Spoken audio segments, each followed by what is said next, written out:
After drying, all the dried foods should be stored, but before storing they have to pass through different tests.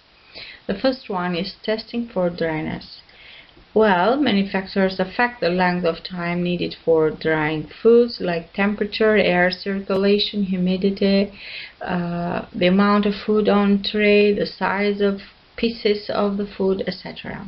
Well, regarding the pieces, the size of the pieces of the food, if the slices are not all the same thickness, thin pieces will dry before the others.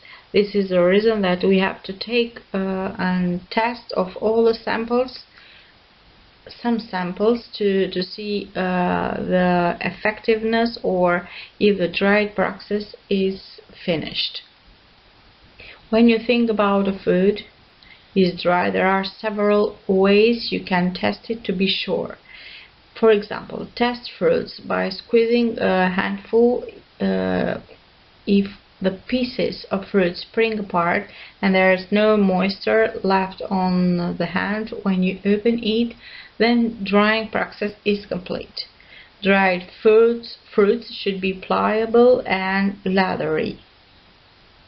Conditioning, well, it is very hard to dry all the pieces at the same size, so in the case that we have different products with a different level of drying, we have to put them all together and cover them and stir once a day for at least a week till 10 days.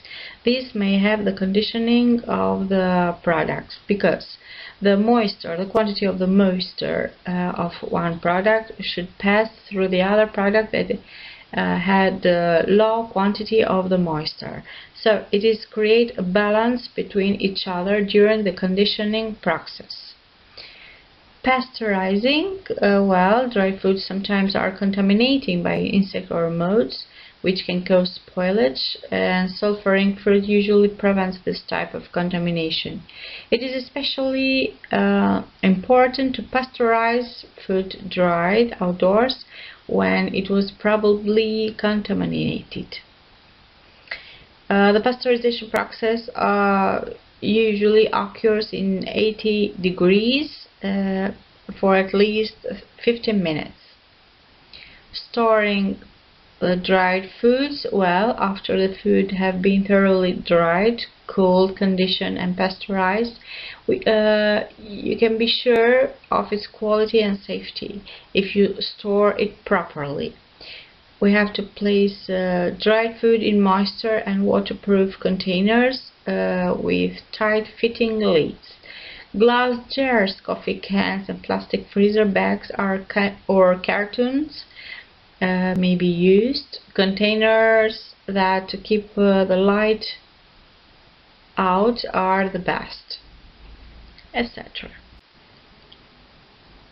Well, at the end of drying process, let's mention some conclusions. The drying process is a very old practice for preserving food. Through it continues to be a very important industrial technique for various food products. New and innovative technologies are continuing to be used and studied to carry out a drying process efficiently, but also with good organoleptic and nutritional properties. Evaporation is another process that we're going to discuss today. It is mostly used for preserving food or concentrating food. Evaporation, like drying process, they work with the purpose of removing water from food products. But in the case of evaporation, the water removed from the solution is in a large quantity, and this because of the boiling of the solution. During the evaporation, many changes may happen to the food. In general, these changes are related with the appearance of the food product. Evaporation is mostly used for products like milk, like coffee, etc. Evaporation in terms of process engineering is the separation of a solvent from a solution. Well, the aim of evaporation is to obtain the solvent to create a concentrated solution or to precipitate a dissolved solid by crystallization. We have to keep in mind that many food liquids have a relatively low solid content. For example, milk have 12.5% of total solids. Fruit juice have approximately 12% of total solids, etc. So, to increase this content, the content of total solid, in general, these food liquids have to pass through the evaporation process. The methods used for evaporation process is by the application of heat. But also other methods are used like freeze concentration and membrane separation. Well, if we use the application of heat, we have to keep in mind that the initial temperature at which the solution starts to boil, it will be above 100 degrees. This depends on the solid content of the liquid. As the solution becomes more concentrated, the evaporation temperature will rise.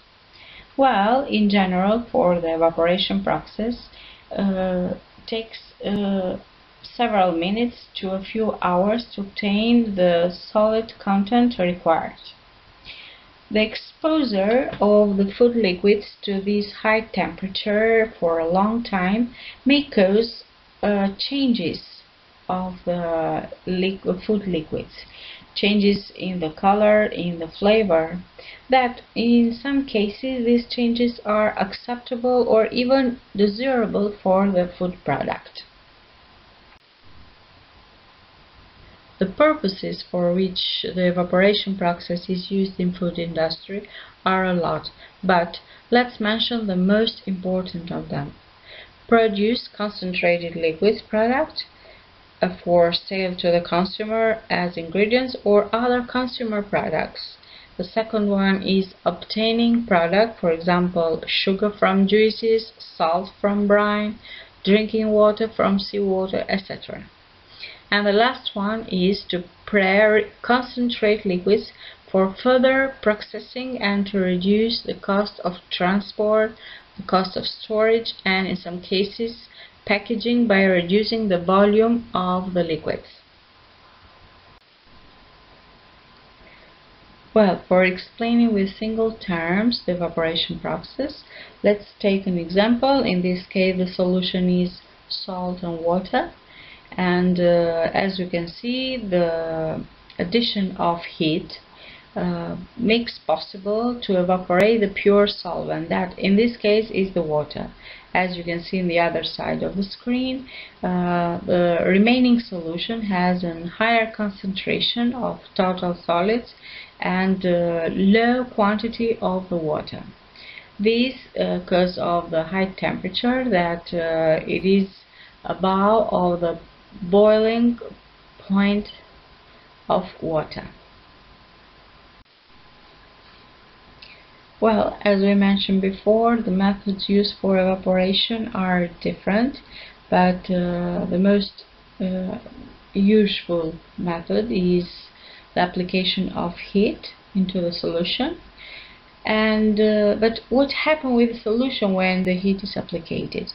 Well, the molecular motion increases and the molecule presence on the surface overcomes the surface tension of the fluid and evaporates because the surface molecules have less cohesive force than the other.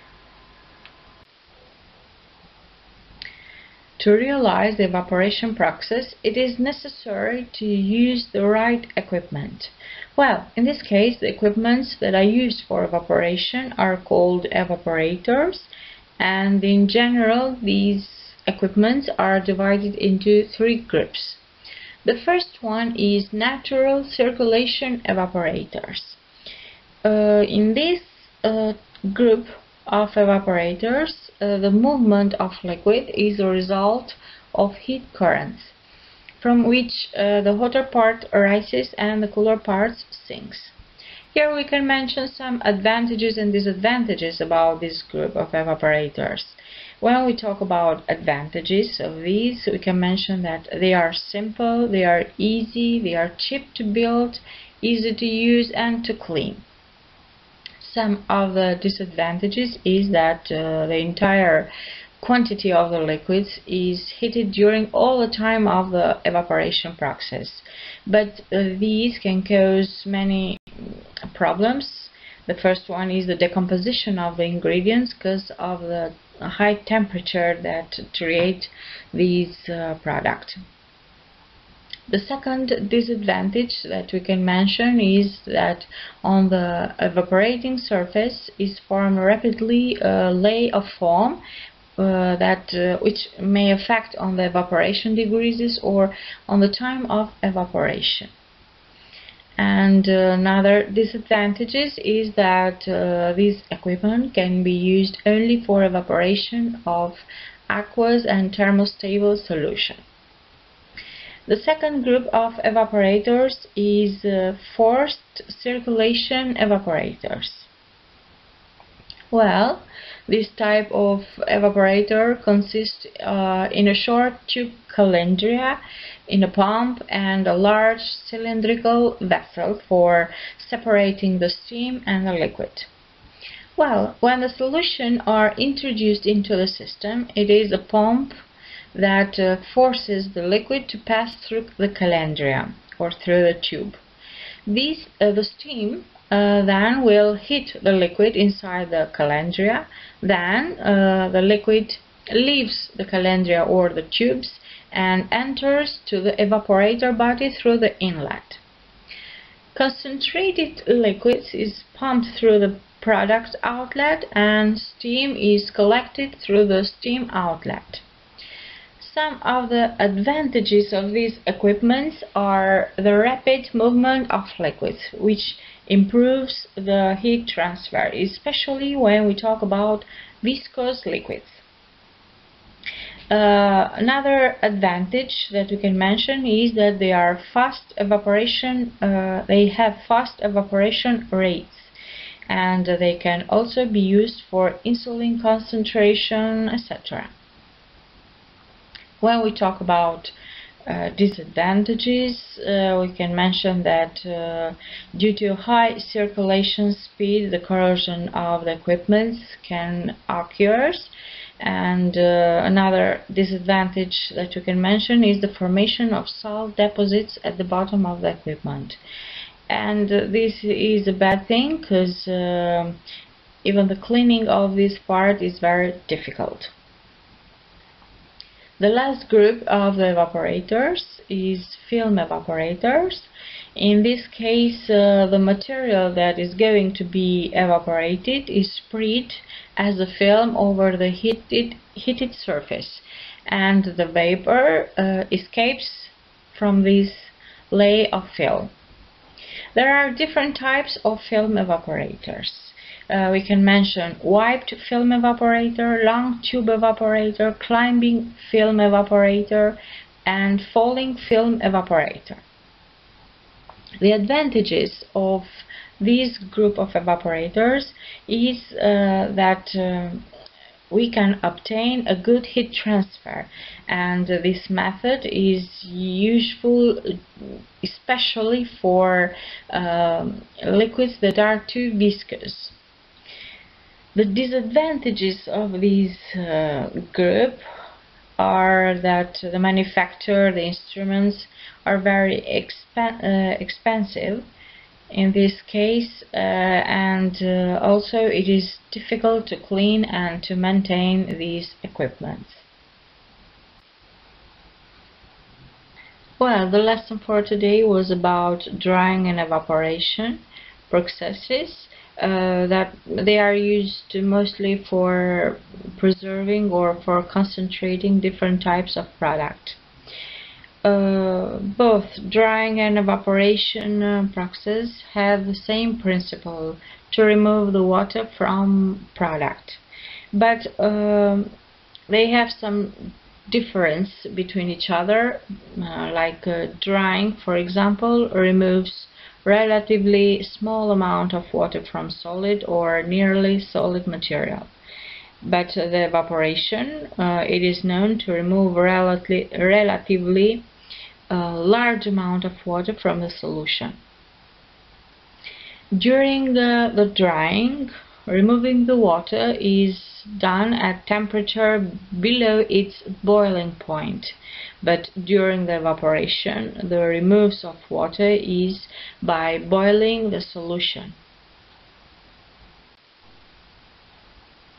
Well, on the screen are listed some literatures that you can use if you want to have more information about drying process or evaporation process.